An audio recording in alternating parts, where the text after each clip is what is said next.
Not even sure how to do this. How do I talk about this? I have no idea.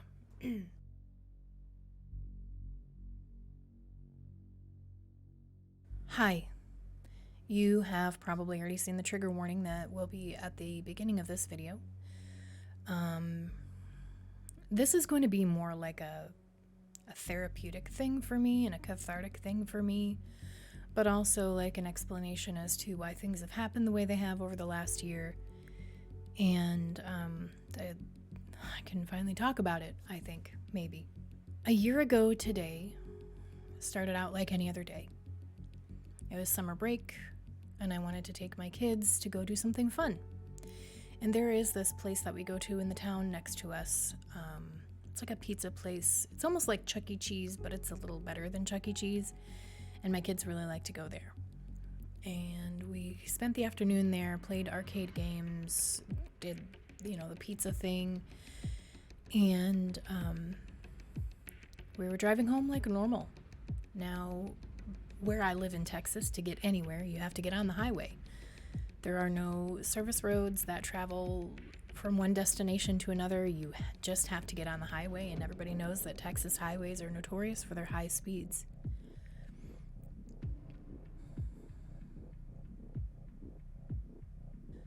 We were driving home, and we were probably halfway home, and we were listening to music in the car, and out of nowhere, I heard a crash before I felt it. And before I knew what was happening, I looked over, and my son was clutching the door and the seat and his seatbelt, and my kids were screaming. There was smoke, glass crashing, metal crunching, and all I could see was the side of the car that my kids were sitting on, careening towards the cement barrier that divided the two sides of the highway. And I grabbed my steering wheel. And I don't know if this did anything, but I turned it as hard as I could so that I would take the brunt of the inevitable impact. And for a split second, but it also felt like eternity, I thought we were going to crash through the cement barrier and fly off the interstate onto the ground below. But those cement barriers are heavy and can take a hell of a beating, because as soon as we made impact, we stopped. I didn't even know what had happened. I didn't even know how we had impacted the wall. I don't know if it was instinct to try to save my kids, if it was fear. I have no idea why I did what I did with my foot off the brake and throwing the steering wheel. All I can chalk it up to is trying to save my kids, because I didn't want them to hit the cement barrier. It's almost like my brain was calculating what was going to happen before it knew what was happening. And I had no idea why we crashed. I had no idea. It wasn't really busy during the time we were driving, and we were going with the flow of traffic. After we stopped, my kids were crying and screaming. I looked for my phone. I couldn't find it. I found my purse. My oldest son was able to get out of the car, and he helped his sister. And they're so smart. They were so calm and so smart. They walked very carefully and sat on the side next to the cement barrier. And there were other cars stopping, and people were helping us. I got out of the car, and I just remember saying, "What happened? I don't know what happened." And I tried to get my youngest out of his seat. I couldn't unbuckle his seatbelt. There was fluid leaking from the front of the car, and I'm not an expert in automobile accidents and what causes things to happen, but all I could think about was my car was going to explode because the engine was still revving.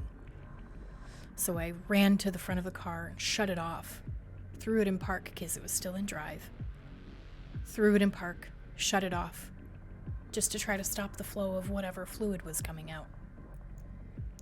And I ran back. His shoe was thrown off of his foot. His neck was bleeding. His mouth was bleeding.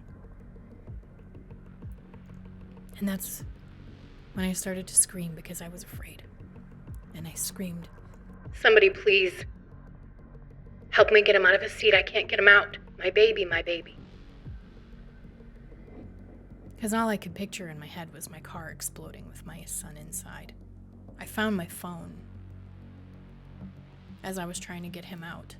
It was on the floor of the car. And around that time, a bystander came and asked me how he could help, and I said, "I can't unbuckle his seatbelt. It's stuck." His car seat had crushed the belt buckle. And this man got him out. And we found his other shoe, my son's other shoe, and we put it on his foot and helped him get out of the car. And that's when he said, "Mommy, I don't feel okay. My stomach hurts. My neck hurts. I can't feel my legs." He sat down on the ground, and he couldn't really move his head, and I didn't even think about it at first. Never even registered to me. But I went back to my car and I got my purse. I grabbed my phone. My phone was tucked away. I tucked my phone away so there's no distractions while I'm driving. But it was plugged in so we could listen to the music.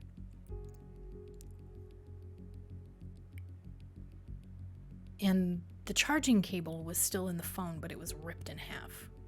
So I pulled it out and I took my phone. And I tried to call my husband.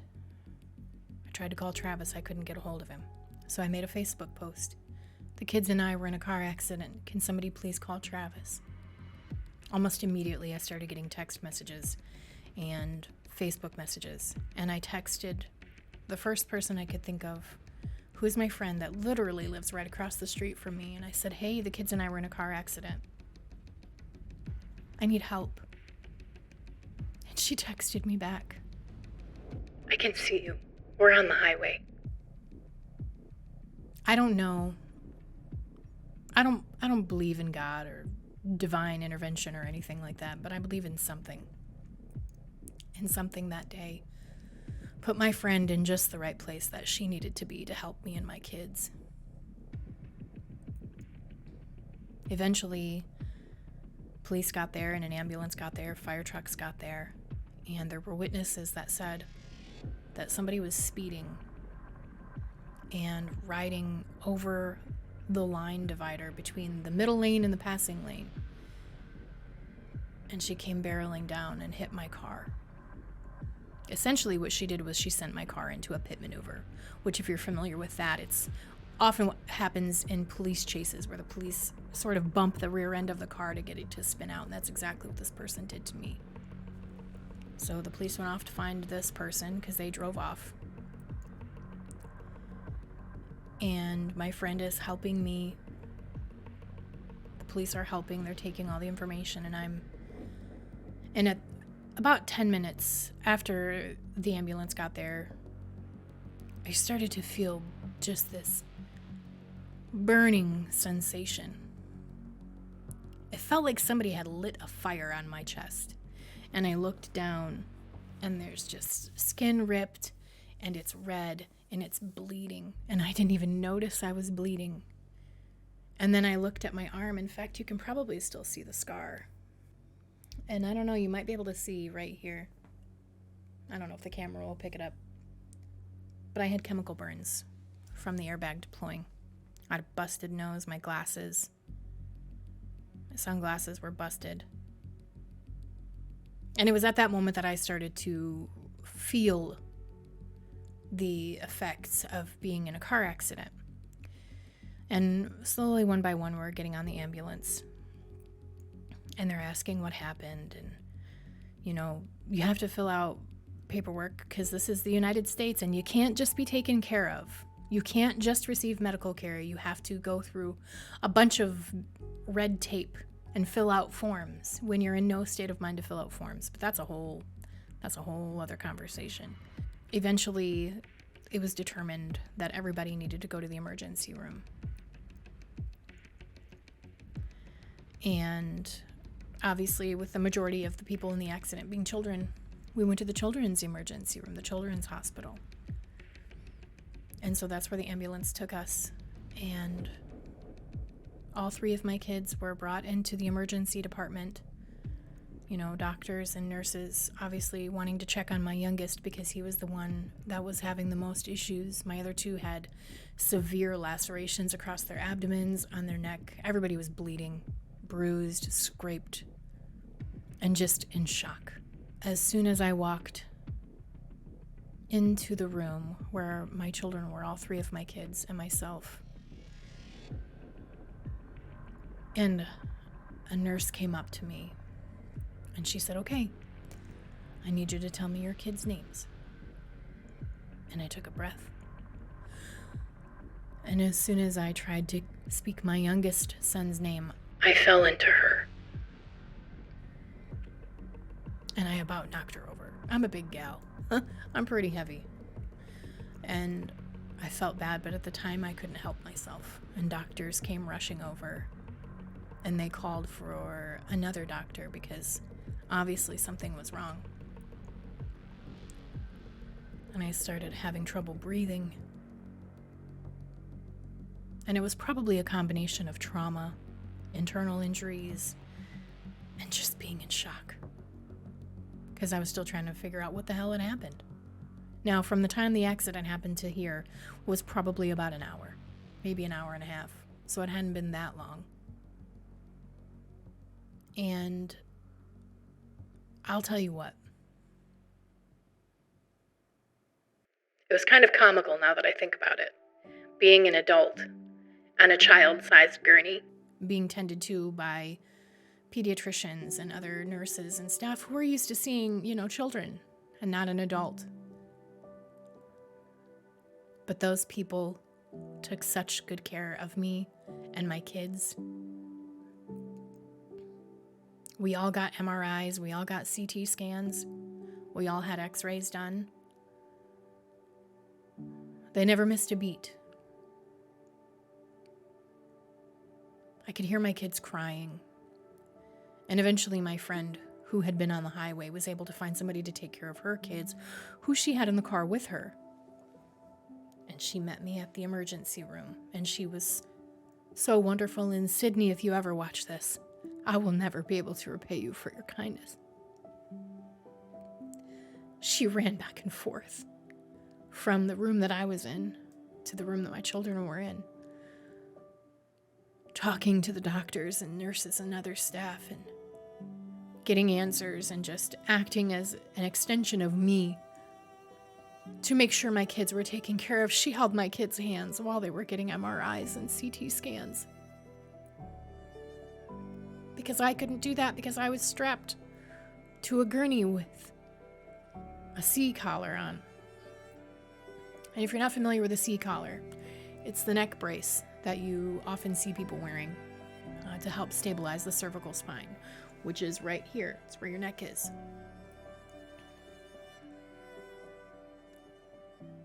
She stayed, my friend stayed until Travis got there, which was almost midnight. And we'd gotten to the hospital maybe at like 2:15, 2:30, maybe a little after. So she was there for a long time.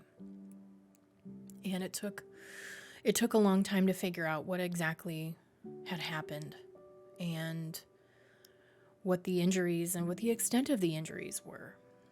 And my older 2 kids had some pretty bad lacerations, bruised ribs, no internal injuries like lacerated organs or anything like that. They were just pretty banged and bruised up. And I will forever be grateful that they were using their seatbelts correctly, because sometimes when you're riding in a car with kids, they're doing, the thing where they're leaning, or they're sitting all the way back, or they're leaning all the way forward, or they're not sitting in their seats safely. But the only reason that they were not ejected from the vehicle with the rate of impact against that cement barrier is because they were sitting properly and they had their seatbelts on. Now my youngest, he got the worst of it. And when when you have children in car accidents, it's almost always the youngest ones that suffer because their bones aren't fully, formed, and it's just a lot more dangerous. And he ended up with 2 or 3 fractured ribs and 2 fractures in his C2 vertebrae. A C2 vertebrae fracture is almost always severe, just because of the location of the fracture. And so I was worried about, obviously, everything. Paralysis, spinal surgery, would he be able to walk, and when they did a more closer workup of him, when he actually, because he had to be admitted to the children's hospital. Everybody else was released. He was admitted, and I stayed with him that first night. And when the doctors came and they examined him more closely, they found out that his abdomen took a beating as well. And they were worried about internal bruising and internal bleeding. And I had the same problem with my abdomen, because seatbelts are not designed for bigger people. They're not designed for people who are in fat bodies. They're designed for very thin people, and that can be dangerous because they don't sit properly on your hips. And in car accidents, if you're a person in a bigger body, that can be fatal because it can absolutely eviscerate you if you're not wearing your seatbelt properly. And even if you're wearing it as best you can. The seatbelt car safety industry really needs to change because it's just unsafe for so many of us. But that's a whole other conversation. So he had to stay in the hospital. He stayed for 2 nights. Obviously, our car was totaled. The insurance company ended up, first they said, oh, based on the pictures, it doesn't look that bad. And honestly, the photographs of the accident were not bad. The car didn't look bad from the outside. And you can see where obviously it was crunched up. You can see the wheels turned and everything was everywhere. Windows were shattered upon impact. But what you didn't see, what they didn't get pictures of, was the inside of the vehicle. The front end smashed the cement barrier so hard that it pushed some of the cabin space back. That's how I ended up with my knee injury, actually. My knee was crushed in that accident because of how it rested against the console. I ended up with a torn shoulder ligament. The cartilage in my knee was busted up, and I had whiplash. And so I'm still feeling the after effects of that. And it was just obviously a really scary time for me because I wasn't sure what was going to happen with my son, with my children, with me. Obviously, we obtained legal counsel and we're, finishing up with that. And there are some things that I can't talk about, or I don't want to talk about in risking, messing anything up, whatever. But all of that, recounting the accident, to say, this last year has really been hell for me. Kids are resilient, man.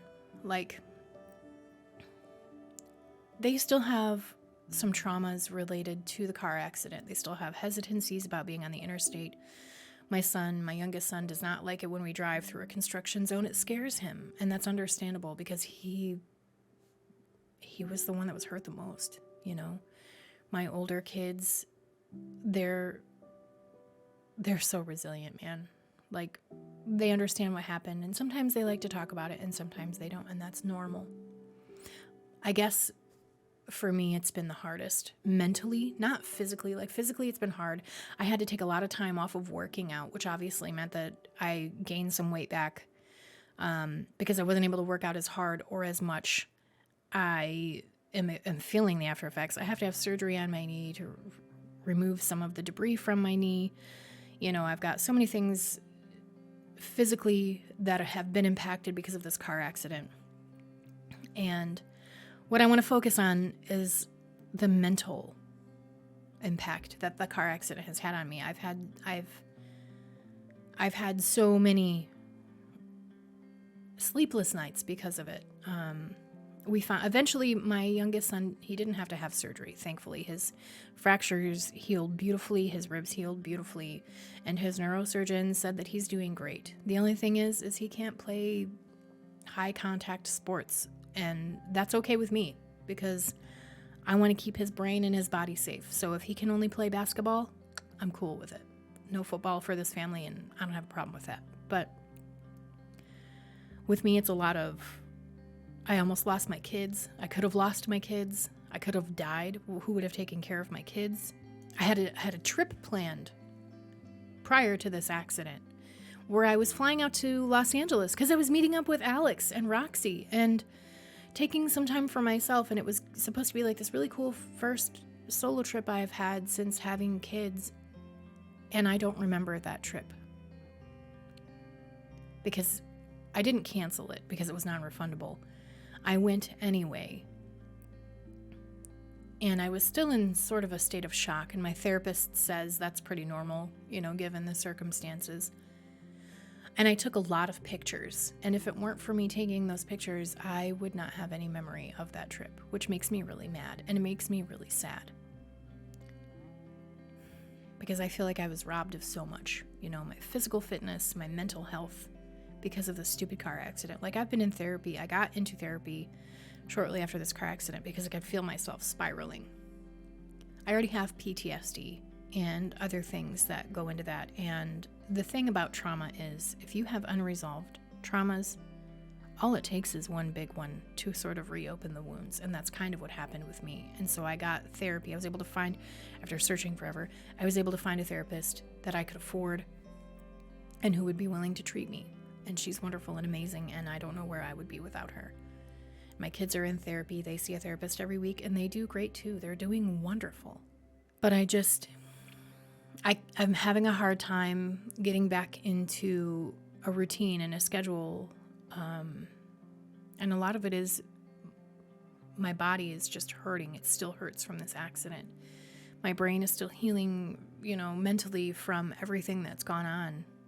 And after the car accident happened, I closed everybody off. I turned inward and focused on myself and my kids, and I sort of became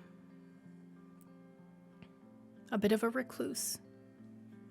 And I shut people out, and unfortunately, it cost me some friendships. And sometimes people just can't be with you when you've gone through something, and they either can't or won't understand what you're going through, and they got to walk away, or you got to walk away, and it is what it is. But trying to get back to that pre-accident stuff has been really difficult. I've done some really cool stuff in this last year. I met up with Alex, who I consider a friend, and Roxy, who I consider a friend, and I got to play games with Bob, with my Skirm. I don't know how the hell that even happened. I am not a cool enough person for somebody that I admire in this world of streaming and content creation to want to play games with me, but it's so freaking cool, man. And I feel like a lot of times I can't fully appreciate everything that I've got to do because I'm still dealing with the aftermath of everything. Like, the accident sort of brought all of my traumas to the forefront, so I'm having trouble finding my footing. And if you're wondering why YouTube uploads are so sporadic, if you're wondering why sometimes the vibes are off, that's why. I'm a human being just like everybody else. I have feelings, I have emotions and thoughts and experiences just like you.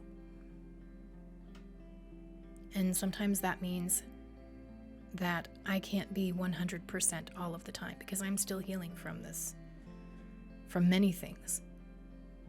So the fact that you all continually show up and support me, no matter what, means the world. But this last year, when I say has been hell for me, it has been hell. It's been hell for so many people. But this is my own personal experience with this hell. I mean, today, my kids are alive, I'm alive, we're healthy, we're happy, we have a new car. a lot of medical bills piling up, but that's a whole other ball of wax. But I'm glad that we were able to walk away from that car accident. But I hate the impact that it's had on my life. I feel like I can't fully get back. When you grow, when you evolve, you don't want to go back to where you were. You want to go and grow better. And I feel like I can't even get back to where I was to get better. So I'm trying to like get better and move forward while missing a few steps or skipping a few steps. And that's really difficult to do. But I'm still here. I'm not quitting streaming. I'm not quitting YouTube. Things are just going to be really difficult until I can get back to stuff. You know, I'm worried about this knee surgery that I have to have, and I feel gross in my body because I can't work out the way that I want to and used to, and I'm mourning the me that existed before that traumatic event. So to everybody who has been negatively impacted by me in my personal life, I am sorry. I had to take care of myself and my kids. A year later, and I'm still working through things. And sometimes that's just how it's going to be. Sometimes it's going to take you a while to work through a traumatic event that happened, and that's okay. And the people in your life will understand. The people who really care about you, they will understand, and they will be there for you. And if they don't understand, then they were never going to be a permanent part of your life. But yeah, that's kind of what I wanted to talk about. I'm waiting for a whole year to talk about this because I just didn't know how to address it or how to say it. You know, this is not a poor, pitiful me kind of a thing. That's not why I made this video. I just, again, wanted to kind of have a cathartic, this is what happened to me, and this is why it has kind of impacted everything in my life, from my personal life to my professional life. And I understand that some people are like, oh, it's just a car accident. Yeah, but